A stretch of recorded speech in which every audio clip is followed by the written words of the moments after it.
पोषण जीवन का आधार है। जीवन का पोषण मिलेगा उसका समुचित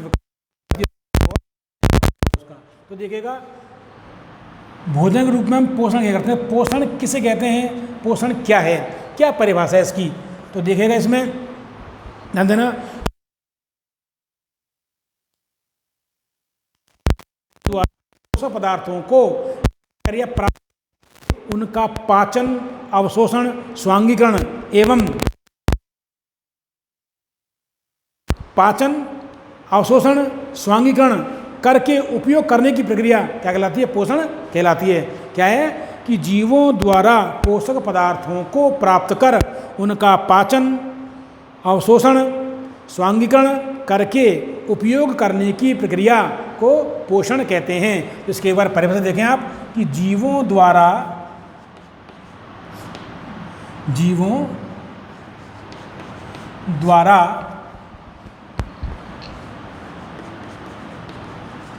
पोषक पदार्थों, जीवों द्वारा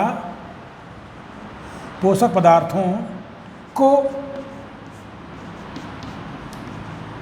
प्राप्त कर उनका पाचन, अवशोषण, स्वांगीकरण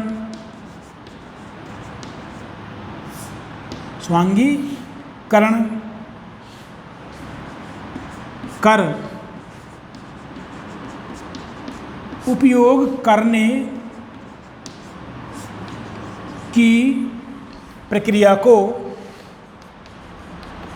उपयोग करने की प्रक्रिया को पोषण कहते हैं, न्यूट्रिशन कहते हैं, पोषण कहते हैं। तो देखिए बेटा, जीवों द्वारा या जीवों के द्वारा पोषक पदार्थों को प्राप्त कर उनका पाचन, अवशोषण एवं स्वांगीकरण करके या स्वांगीकरण करके उपयोग करने की प्रक्रिया या स्वांगीकरण कर उपयोग करने की प्रक्रिया को पोषण कहते हैं। तो पाचन, जो पोषक पदार्थों का सरल पदार्थों में टूटना होता है, फिर उनका अवशोषण होता है और अंगों द्वारा उनका उपयोग किया जाता है, तो क्या कहलाता है, स्वांगीकरण कहलाता है। और तो जो प्रक्रिया होती है क्या कहलाती है, पोषण। तो देखिएगा, जीवों द्वारा पोषक पदार्थों को प्राप्त कर उनका पाचन, अवशोषण, स्वांगीकरण कर उपयोग करने की प्रक्रिया को पोषण कहते हैं।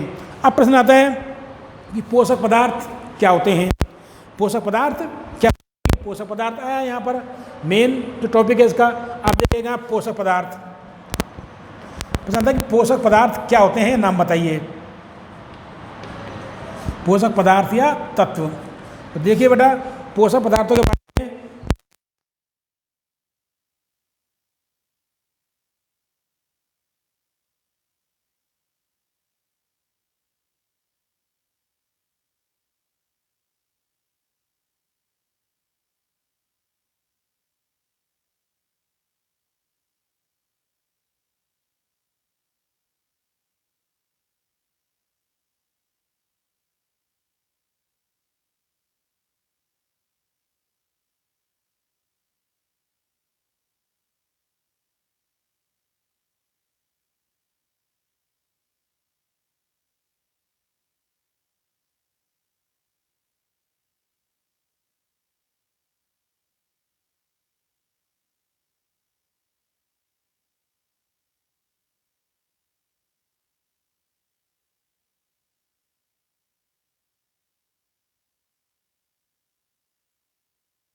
अवयव भोजन के ऐसे घटक या अवयव जो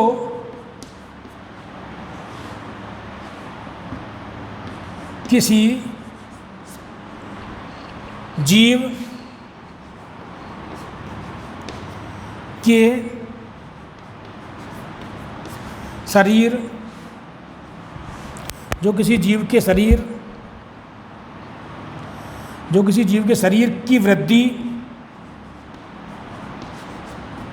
विकास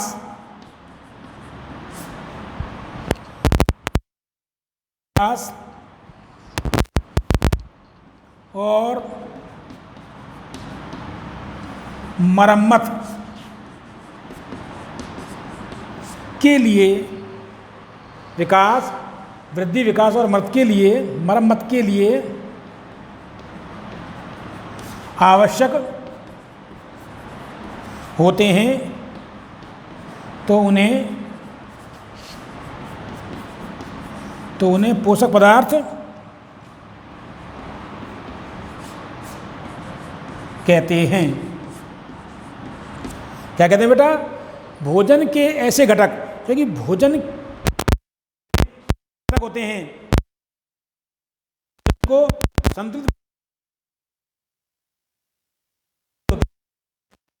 इनके बारे में जान लें। तो भोजन के ऐसे घटक या अवयव जो किसी जीव के शरीर की वृद्धि, विकास और निर्माण या मरम्मत के लिए आवश्यक होते हैं, पोषक पदार्थ कहलाते हैं, पोषक तत्व कहलाते हैं। एग्जाम्पल देखो, जैसे कौन कौन से हैं ये? जैसे प्रोटीन, वसा, कार्बोहाइड्रेट,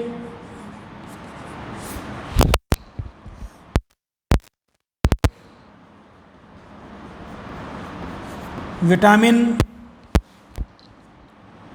और खनिज लवण आदि। तो भोजन के घटक कौन कौन से हैं? प्रोटीन, वसा, कार्बोहाइड्रेट, विटामिन और खनिज लवण आदि। तो देखिएगा, पोषण हमने आपको बताया कि जीवों द्वारा पोषक पदार्थों को, तो जीवों द्वारा कौन से पदार्थ ग्रहण किया जाता है भोजन रूप में? इनको, प्रोटीन, वसा, कार्बोहाइड्रेट, विटामिन और खनिज लवणों को। तो देखिएगा, जीवों द्वारा पोषक पदार्थों को प्राप्त कर उनका पाचन, अवशोषण, स्वांगीकरण कर उपयोग करने की प्रक्रिया को पोषण कहते हैं। तो इनका पाचन होता है, फिर इनका अवशोषण होता है, फिर इनका स्वांगीकरण होता है और शरीर के द्वारा उपयोग किया जाता है। तो यही पदार्थ क्या कहलाते हैं? पोषक पदार्थ कहलाते हैं। तो ये किसके घटक होते हैं? भोजन के। यदि भोजन, अब प्रश्न उठता है कि वास्तव में भोजन क्या है, संतुलित भोजन किसे कहते हैं और असंतुलित भोजन किसे कहते हैं। अब बात करेंगे इसकी संतुलित भोजन की। तो देखिएगा, तो ये दो चीज़ें बताना आपको आवश्यक था। अब आता है आपका जो भोजन है, कि भोजन वास्तव में क्या है, आहार या भोजन, बात एक ही है। तो संतुलित भोजन किसे कहते हैं? प्रश्न आता है बेटा कि संतुलित भोजन को परिभाषित कीजिए। ये बताता है कि संतुलित भोजन और असंतुलित भोजन क्या होते हैं, समझाइए। तो देखिएगा, इसमें आता है आपको संतुलित भोजन। संतुलित भोजन ये क्या है? तो हमने आपको बताया था कि संतुलित भोजन क्या है। तो पोषक पदार्थ, तो ऐसा भोजन या वह भोजन जिसमें भोजन के मुख्य अवयव, ऐसा भोजन या वह भोजन जिसमें भोजन के मुख्य अवयव जैसे प्रोटीन, कार्बोहाइड्रेट, वसा, विटामिन, खनिज लवण और जल आदि पाए जाते हैं, तो उसे संतुलित भोजन कहते हैं। तो देखिएगा ध्यान से,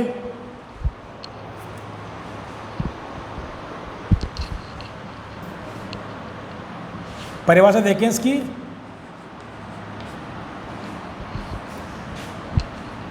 ऐसा भोजन या वह भोजन, ऐसा भोजन जिसमें, ऐसा भोजन जिसमें भोजन के मुख्य घटक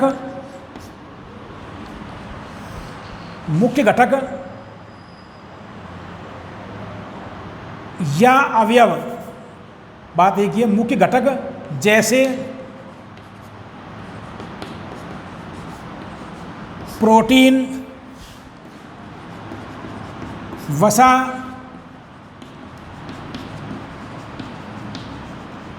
कार्बोहाइड्रेट, विटामिन,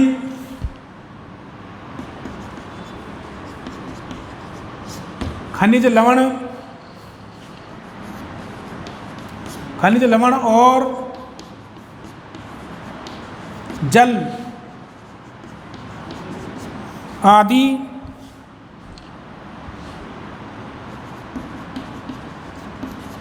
उपस्थित होते हैं तो उसे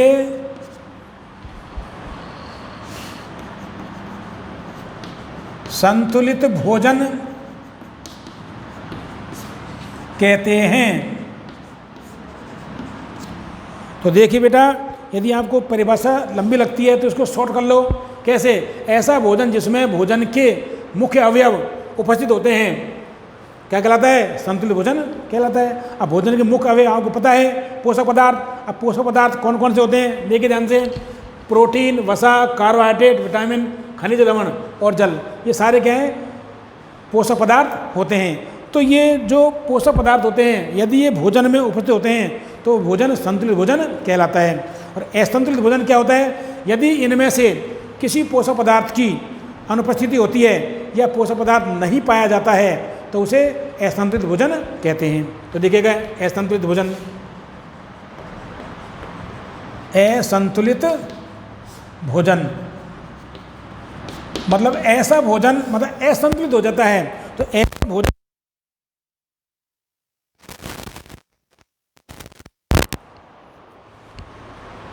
भोजन के मुख्य घटकों में से कोई भी एक नहीं पाया जाता है तो उसे असंतुलित भोजन कहते हैं। तो देखो, जब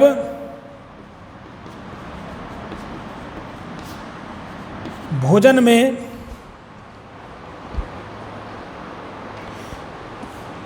में किसी भी पोषक पदार्थ की अनुपस्थिति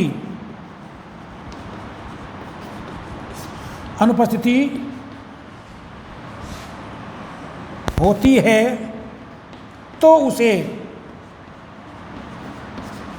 असंतुलित भोजन कहते हैं। तो उसे असंतुलित भोजन कहते हैं। क्या कहते हैं बेटा? जब भोजन में किसी भी पोषक पदार्थ, इनमें से कोई भी एक पोषक पदार्थ की कमी हो जाती है वो असंतुलित भोजन कहते हैं। इसीलिए ध्यान रखना बहुत ही आवश्यक होता है, महत्वपूर्ण होता है। ध्यान देना, संतुलित भोजन लेना बहुत ही महत्वपूर्ण होता है। रोग हो जाते हैं जिस इस पाठ के अंदर बताया गया है, जैसे मान लीजिएगा प्रोटीन की कमी से हो जाता है तो प्रोटीन कुपोषण, विटामिन की कमी से हो जाता है विटामिन कुपोषण, और खनिज लवणों की कमी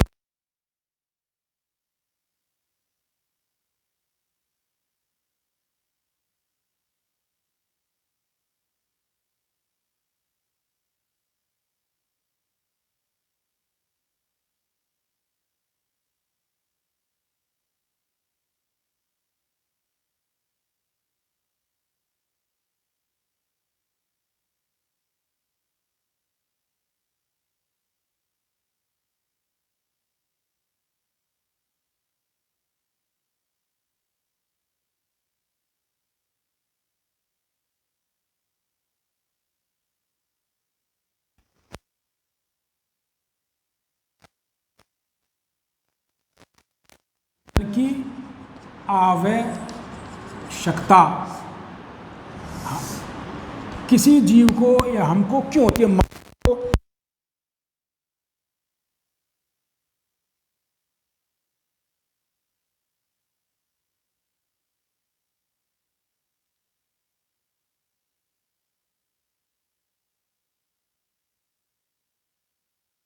होती है?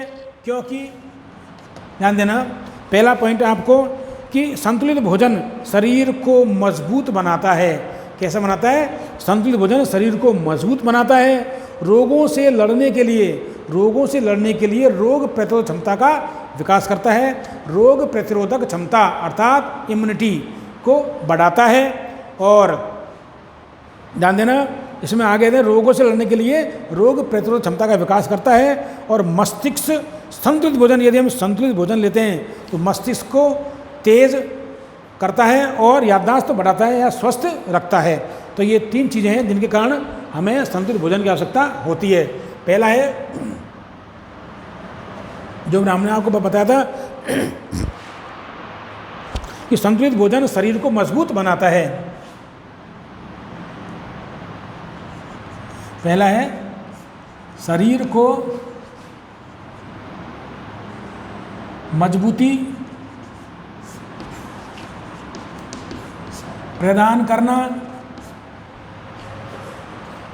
दूसरा है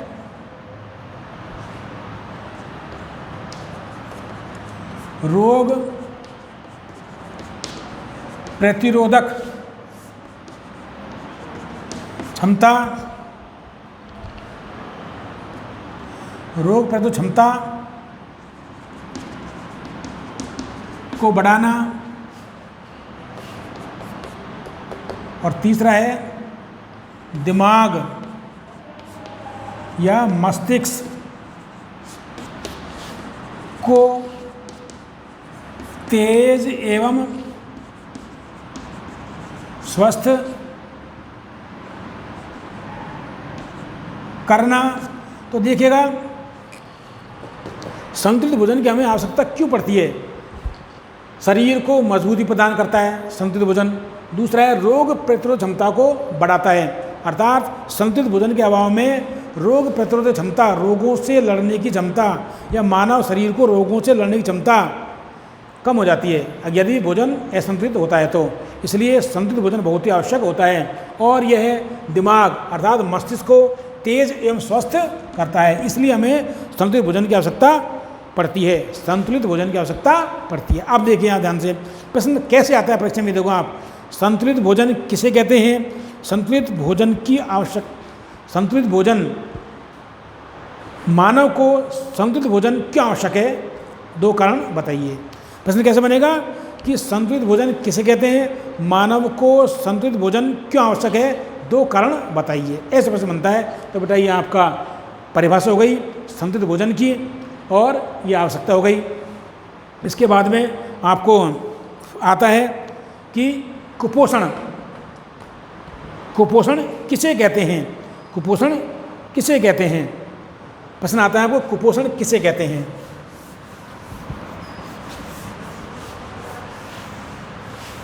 तो देखिएगा हमने संतुलित भोजन की बात करी अभी, अब आता है कुपोषण। तो ध्यान से देखना, मल न्यूट्रिशन बोलते हैं इसको, कुपोषण। प्रश्न बनता है कुपोषण किसे कहते हैं? कुपोषण, मल न्यूट्रिशन, मल न्यूट्रिशन, मल न्यूट्रिशन, मल न्यूट्रिशन। तो इसमें देखेगा आप, जब पोषण में, ध्यान देना बेटा, जब पोषण में लंबे समय तक क्या होता है, किसी भी एक या अधिक पोषक पदार्थ की कमी हो जाती है, किसी भी एक या अधिक पोषक पदार्थ की कमी हो जाती है तो उसे कुपोषण कहते हैं। क्या होता है, हमने संतुलित भोजन जो प्रोटीन है, वसा है, कार्बोहाइड्रेट है, विटामिन है, इनमें से यदि किसी एक पोषक पदार्थ की कमी हो जाती है भोजन में लंबे समय तक, तो वो कुपोषण के रूप में जानी जाती है। तो आप परिभाषा देखें इसकी, जब पोषण में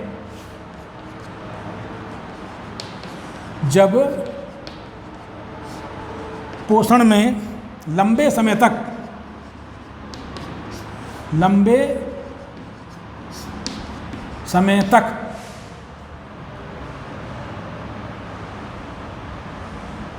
किसी भी,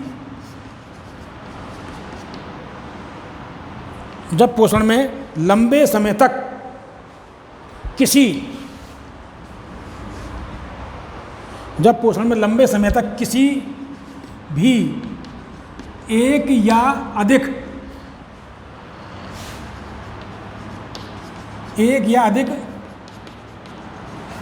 पोषक तत्व की कमी हो जाती है तो उसे कुपोषण कहते हैं। कुपोषण कहते हैं। ध्यान देना बेटा, जब पोषण में लंबे समय तक किसी भी एक या अधिक पोषक तत्व की कमी हो जाती है तो उसे कुपोषण कहते हैं।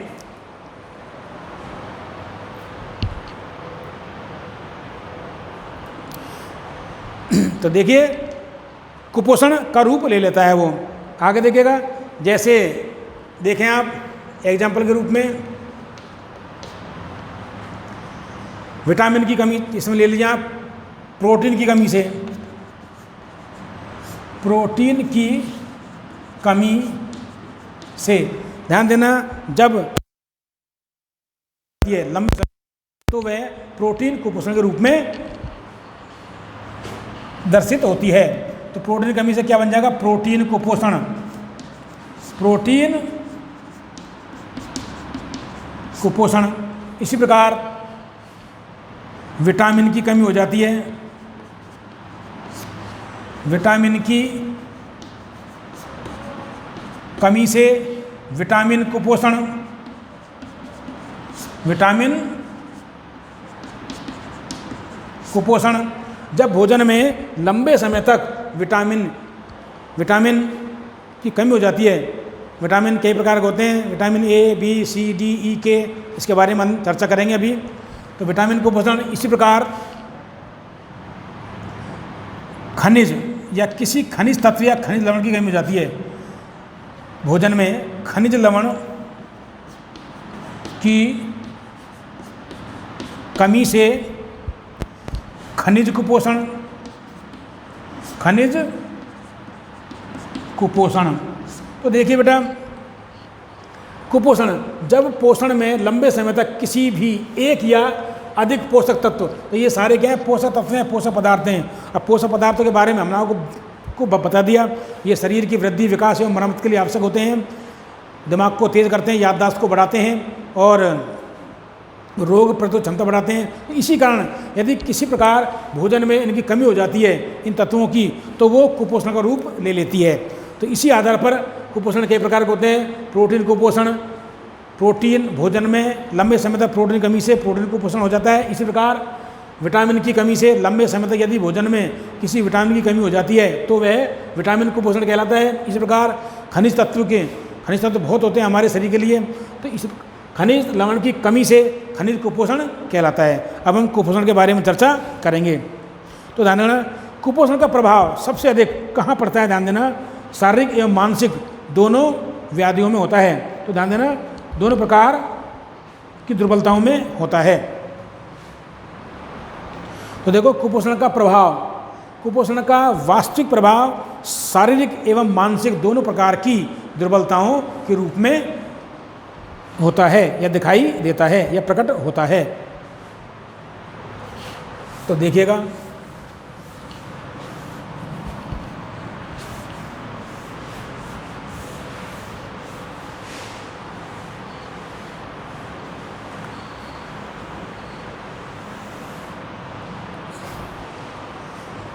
कुपोषण के प्रकार। तो देखिएगा,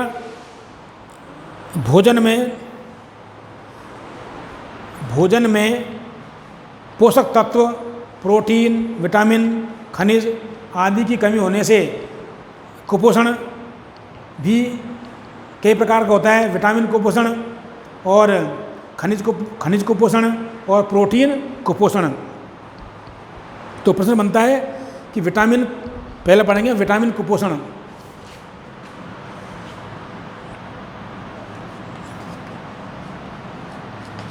विटामिन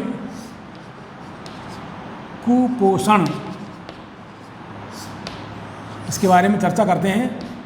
विटामिन कुपोषण, इसमें देखिएगा, हमने आपको बताया था कि प्रश्न कैसे आता है, विटामिन कुपोषण किसे कहते हैं, प्रमुख विटामिन कुपोषणों की कमी होने से होने वाले रोगों के नाम बताइए और उनके लक्षणों का उल्लेख कीजिए। मतलब रोग लक्षण जो भी है, तो विटामिन की कमी से होने वाले रोग, उनके लक्षण परीक्षा में पूछे जाते हैं। तो आप देखिएगा विटामिन कुपोषण के बारे में हमको पता है कि विटामिन भोजन का सूक्ष्म भाग होता है, ये बहुत ही आवश्यक होते हैं। विटामिन भोजन का सूक्ष्म भाग होते हैं, फिर भी ये हमारे शरीर के लिए बहुत ही आवश्यक होते हैं। तो देखो, जब भोजन में किसी एक या अधिक विटामिन की कमी हो जाती है तो उसे विटामिन कुपोषण कहते हैं। तो देखिएगा परिभाषा देखो, जब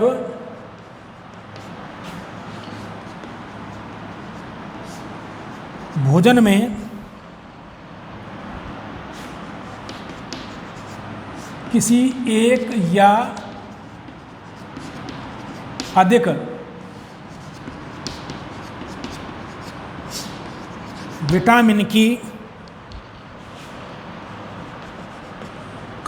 कमी हो जाती है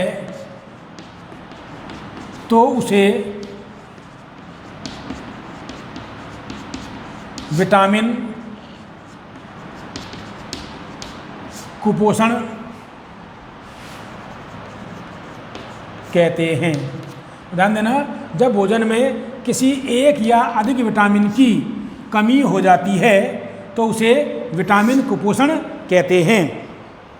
तो उसे क्या बोलते हैं बेटा? विटामिन कुपोषण कहते हैं। जैसे विटामिन ए की कमी से, एग्जाम्पल देख लो,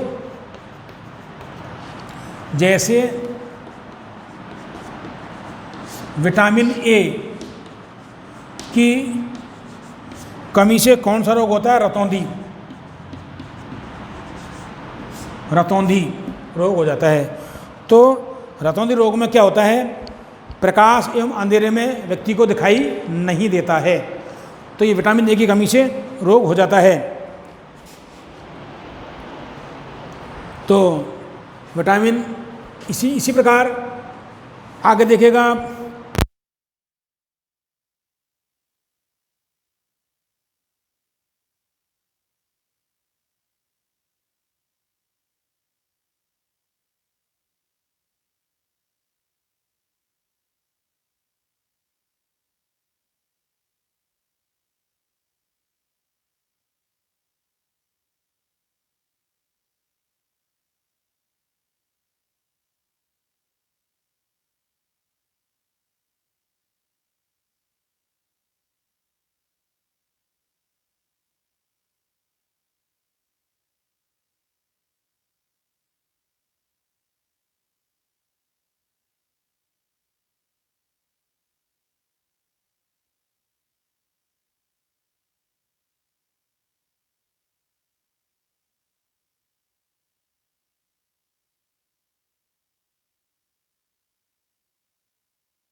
ऐसा प्रश्न आता है तो आप सारणी देख लें एक बार।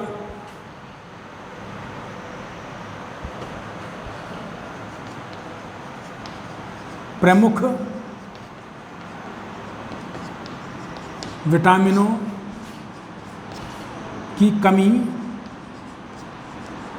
से होने वाले रोग,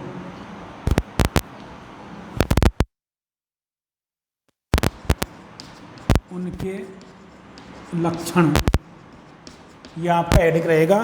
तो प्रमुख विटामिनों की कमी से होने वाले रोग और उनके लक्षण। तो हम एक सारणी बनाते हैं, उसमें देखते हैं।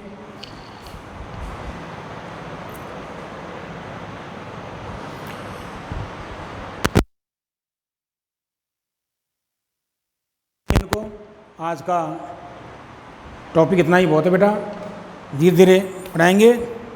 धन्यवाद।